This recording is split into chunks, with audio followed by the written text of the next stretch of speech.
এই টাইপের অঙ্ক কিভাবে কয়েক মুহূর্তের মধ্যে করে ফেলবে সেটা আজকে আমি সহজভাবে তোমাদেরকে বুঝিয়ে দেবো। দেখো তো অঙ্কটা কি আছে, x square minus 2√30 minus 11 equal 0। তো এইরকম ধরনের অঙ্ক অনেকবারই বোর্ড পরীক্ষা সহ সমস্ত সকল পরীক্ষাই আসে, কম বেশি আসে। তাহলে এই টাইপের অঙ্ক সবগুলোই হচ্ছে একই রকম। তোমরা কিভাবে খুব সহজে এটা সলভ করতে পারবে ভাইয়া, সেটাই আজকে আমি তোমাদেরকে দেখাবো। দেখো এখানে পাশে একটা এক্স এর মান 0-র চেয়ে বড় আছে, এটা কখনোই মানে কোনো কিছু যায় আসে না, এটা তোমার কোনো অঙ্কের উপরে কোনো ইফেক্ট পড়বে না। তবে এটা বইলা দিছে যাতে এক্স এর মানটা 0-র উপরে না যায়, 0-র চেয়ে নিচে না যায়, সেটাই বুঝেছি তোমাকে। তো ভাইয়া দেখো প্রশ্নটা এটা দেখলাম, প্রশ্ন কি করছে এবং কতে দেখো কি করছে, তোমাকে এক্স এর মান নির্ণয় করো। তাহলে এক্স এর মান নির্ণয় করো, এখানে কিন্তু এক্স মাইনাস না, এটা হচ্ছে হাইফেন, ঠিক আছে? শুধু এক্স এর মান চাইছে তোমাকে এটার কাছ থেকে, এটা দিয়া। তো আমরা অঙ্কটা শুরু করি।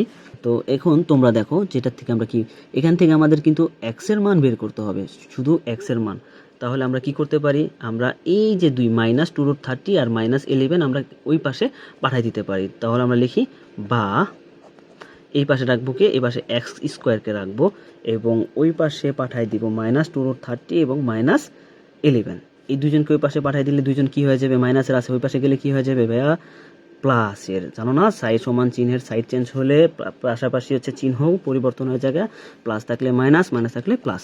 তাহলে প্লাসের 2√30 এবং প্লাসের 11, ঠিক আছে? দেখো তো দুইটা প্লাস হয়ে গেছে না, মাইনাস ছিল এই পাশে, এই পাশে মাইনাস ছিল, এই পাশে কি হয়ে এসে পড়ছে, প্লাস হয়ে এসে পড়ছে। এখন কি করবা, এখন দেখো কি করা যায়।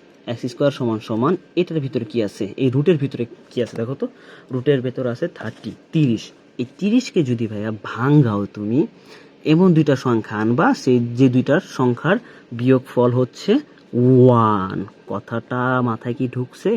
আমি আবারও বলতাছি, এই যে রুটের ভিতরে 2√3-র ভিতর 30-র ভিতরে এখানে যে সংখ্যাটা আছে, এই সংখ্যাটাকে এমনভাবে ভাঙাবা যেমন 30 আছে, এই 30 কেমন ভাঙাবা যাতে তাদের বিয়োগফল 1 আসে। যেমন এটার বিয়োগফল দেখো তো, 5-6 কত, 5 আর 6 গুণ করলে কত আসে, 30, ঠিক আছে?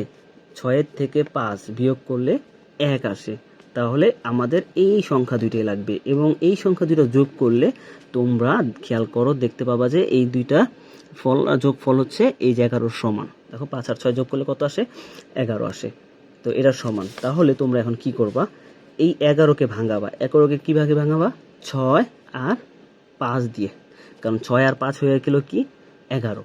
তাহলে এই দুটাকে আলাদা করে রাখবা এবং মাঝখানে কি ছিল, মাঝখানে ছিল 2√30, ঠিক আছে ভাইয়া? 2√30 আর এটা সম্পূর্ণ প্লাস, কারণ প্লাসের 5 আর প্লাসের 6 হচ্ছে প্লাসের 11।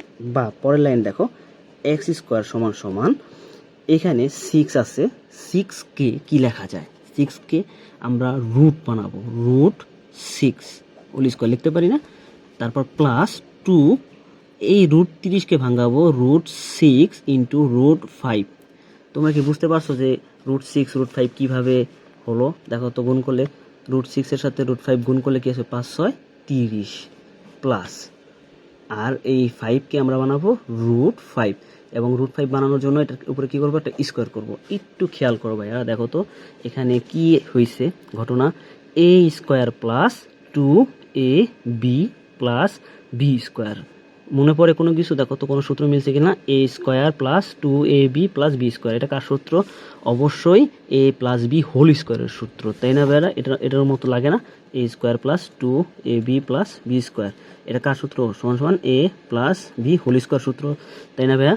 তাহলে আমরা এটার পরিবর্তে এখানে যেটা দেওয়া আছে এই পুরাটার পরিবর্তে আমরা কি লিখতে পারি, এই সাইডে যা আছে এক্স স্কোয়ার সমান সমান এটা লিখতে পারি √6 প্লাস √5 এবং এটা হোল স্কোয়ার, বা স্কোয়ার স্কোয়ার বাদ দিলে দুই পাশ থেকে থাকে হচ্ছে এই পাশে এক্স আর ওই পাশে থাকবে শুধু √6 প্লাস √5। এটাই হচ্ছে এক্স এর মান। দেখো ভাইরা, এটাই হচ্ছে এক্স এর মান, অ্যান্সার হচ্ছে এটা। খেয়াল করো, 30-রে ভাঙাইলে দুইটা সংখ্যা আনবা, এই 30কে ভাঙায় কয়টা সংখ্যা আনবা, দুইটা। তাহলে 30কে ভাঙাইলে কি আসে সংখ্যা বলো তো, দুইটা। 30কে অনেকভাবে আসে, 15 দুগুণে 30, 15 দুগুণে 30 আসে, তারপরে আসে 5 6 30 আসে, তারপরে আছে হচ্ছে 3 10 30 আসে। একটু খেয়াল করো, অনেকভাবেই তো 30 আসে, এই যে 2√30 ভিতরে যে 30 দেওয়া আছে এটাকে আমি ভাঙাইতে বলতাছি। দেখো অনেক সংখ্যা দিয়ে তো 30 বানানো যায়, কিন্তু আমার কথা হচ্ছে এমন দুইটা সংখ্যা নির্বাচন করবা যে দুইজনের বিয়োগফল হচ্ছে 1।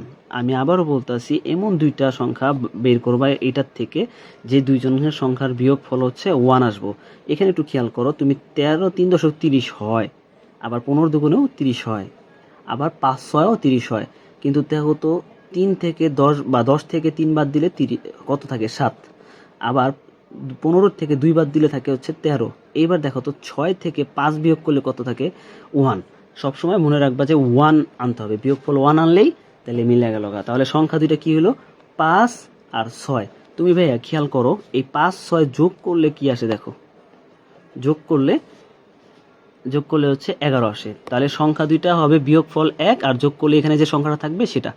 এভাবে মনে রাখবা, বিয়োগফল 1 হবে আর যোগ করলে এই সংখ্যাটা সমান হবে। তাহলে আমি এই সংখ্যাটাকে ভাঙাইতে পারি হচ্ছে ওই 5 আর 6 দিয়া। তাহলে বড় সংখ্যাটা কত ছিল 6, আর ছোট সংখ্যাটা আমি পরে লিখে দিব। এখন 2√30 ভাঙাবা, এখন দুইটা সংখ্যা পাইছ, বলতো কোন দুইটা সংখ্যা পাইছ 5 আর 6। তাহলে √6 আর √5।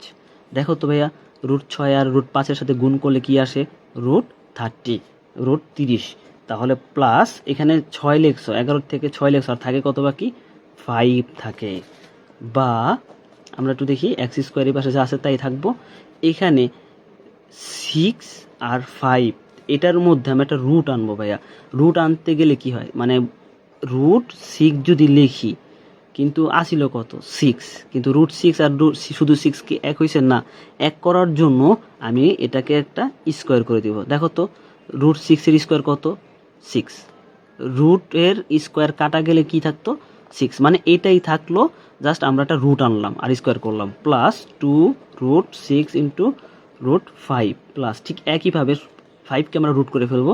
রুট করলে তো রুট তো আমার থাকার কথা ছিল না, তার রুটকে উঠাই দেওয়ার জন্য একটা স্কোয়ার দিব। দেখো তো রুট আর স্কোয়ার কাটা গেলে থাকে কি শুধু 5, এই 5ই থাকে। তো ভাইয়া এখন খেয়াল করো, দেখো তো এটা কি হয়েছে x² সমান, এটা কি হলো √6 স্কোয়ার। দেখো তো এ যদি √6কে আমরা এ বিবেচনা করি, দেখো তো 2ab প্লাস বি স্কোয়ার। দেখো তো সূত্র মিলছে কিনা, a square plus 2ab plus B square. এখানে √6a আর √5কে বি চিন্তা করলে এই যে 2ab মাঝখানে যে ab থাকে, কোন সূত্রটা আমরা একটু সাইডে লিখে দিই। দেখো তো এই সূত্রটা মিলে কিনা, a square plus 2ab plus B square. এটা কার সূত্র ছিল, এই সূত্রটা কার ছিল, এই সূত্রটা ছিল হচ্ছে, বলতো কার ছিল, a প্লাস বি হোল স্কোয়ারের ছিল, এটা ছিল না। তাহলে এখানে আমরা চিন্তা করি যে √6a হলে তাহলে a প্লাস বি, এখানে বি বলতে 5কে আর এ বলতে √6কে হোল স্কোয়ার, এটা হলো না। তারপরে কি করা যায়, বা এই সেটা যা আছে তাই। দেখো খেয়াল করো এই পাশে x² আর এই পাশে একটা স্কোয়ার আছে, তাহলে এই স্কোয়ার আর এই স্কোয়ারটা হচ্ছে উঠাই দিবা, তাহলে রইল কি শুধু x, আর ওই সাইডে রইল কি √6 প্লাস √5। x এর মান কত বের হইলো, x এর মান হলো √6 প্লাস √5। এটা হচ্ছে ক এর অ্যান্সার।